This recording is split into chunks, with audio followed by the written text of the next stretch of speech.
ఈ కలియుగ వెంకటేశ్వర స్వామిని దర్శించుకోవాలి, మొక్కులు తీర్చాలని చెప్పి ఎంతోమంది కోరుకుంటూ ఉంటారు. అటువంటి పవిత్రమైన తిరుపతి వెంకటేశ్వర స్వామి గుడికి చైర్మన్గా ఉన్న బిఆర్ నాయుడు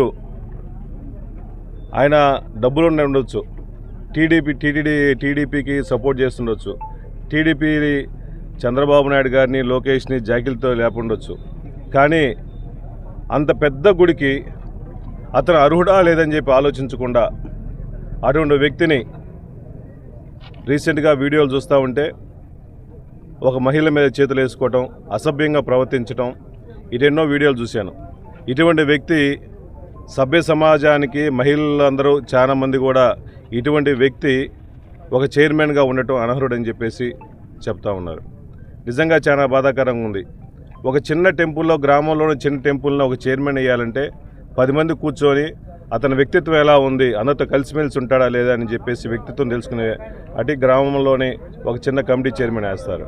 కానీ ఇటువంటి బిఆర్ నాయుడు లాంటి చాలా ఎలిగేషన్స్ ఉన్నవాళ్ళు ఆయన నియమించే ముందే ఒక లేడీ చంద్రబాబు నాయుడు గారికి పవన్ కళ్యాణ్ గారికి ఇతని బిహేవియర్ మంచిది కాదు, ఇతను ఉమనైజర్ అని చెప్పేసి రిటర్న్గా లెటర్లు కూడా రాస్తే మీ స్వార్థం కోసం, మీ రాజకీయాల కోసం పరమ పవిత్రమైన టీడీపీ చైర్మన్ బిఆర్ నాయుడుకి ఇటు నిజంగా చాలా బాధాకరంగా ఉంది. ఈయన వచ్చిన తర్వాత ఈ టీడీపీ ప్రభుత్వంలో ఈ బిఆర్ నాయుడు గారు వచ్చిన తర్వాత ఎన్నో అలిగేషన్లు వచ్చినాయి.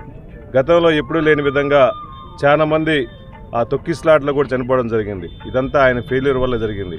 అదేవిధంగా ఎప్పుడు టీటీడీలో ఉన్నప్పుడు వెంకటేశ్వర స్వామి గురించి కానీ తీర్థప్రసాదాల గురించి ఎప్పుడు న్యూస్ రాలా.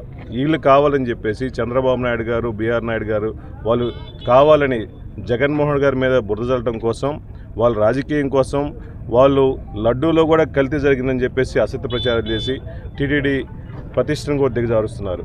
మీ స్వార్థ రాజకీయాల కోసం దేవుణ్ణి కూడా కల్తీ చేసే వాళ్ళు ఈ చైర్మన్గా అనర్హులు. దయచేసి చంద్రబాబు నాయుడు గారు గుర్తించండి. మీరు ఎక్కడ పోయినా ఏ ప్రోగ్రాం చేసినా, మొన్న రాముల వారిది కళ్యాణం జరిగినప్పుడు కూడా మీరు పక్కన పెట్టినారు. ఇటువంటి అలిగేషన్ చేసే వ్యక్తిని మీరు పక్కన పెట్టుకొని అన్ని ప్రోగ్రాంలు తిప్పుతారంటే ఏ ఉద్దేశం? మీరు అతను సపోర్ట్ చేస్తున్నట్టే కదా. దయచేసి ఇటువంటి వ్యక్తుల్ని ఎమ్మటే దించేసేయండి. కావండి ఇంకో వ్యక్తిని, మంచి వ్యక్తిని పెట్టుకోండి, దేవుణ్ణి పూజించే వ్యక్తిని, సభ్య సమాజంలో మంచిగా ఉన్న వ్యక్తిని పెట్టుకోండి. కానీ